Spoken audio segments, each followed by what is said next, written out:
तो आइए बच्चों, प्रतिशत और साधारण ब्याज से संबंधित कुछ प्रश्नों को देखते हैं और उनके हलों को समझते हैं।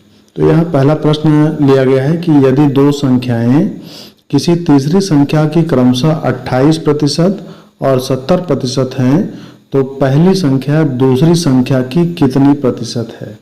तो यहाँ पर तीसरी जो संख्या है, मान लेंगे कि माना तीसरी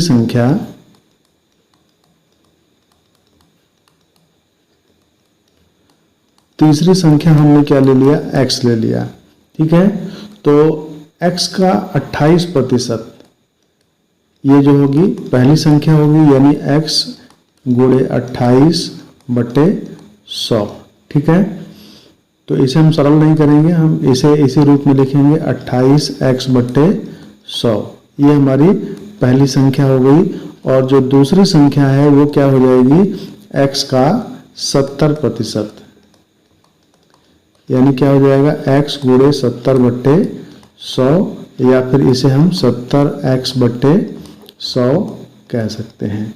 अब यहाँ पूछा गया पहली संख्या दूसरी संख्या की कितनी प्रतिशत है। ठीक है, तो अभीष्ट प्रतिशत जो होगा,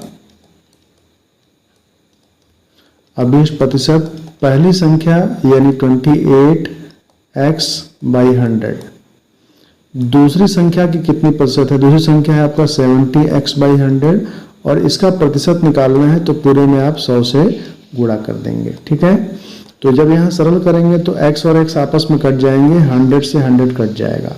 ठीक है, और 70 का 10, 100 का 10 से कट जाएगा।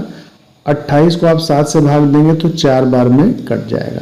तो यहाँ क्या मिल गया, 4 और यहाँ 10, 4 गुणे 10 प्रतिशत में आ जाएंगे क्या, 4×10 में 40%, यानी कि पहली संख्या जो है वो दूसरी संख्या की 40% के बराबर।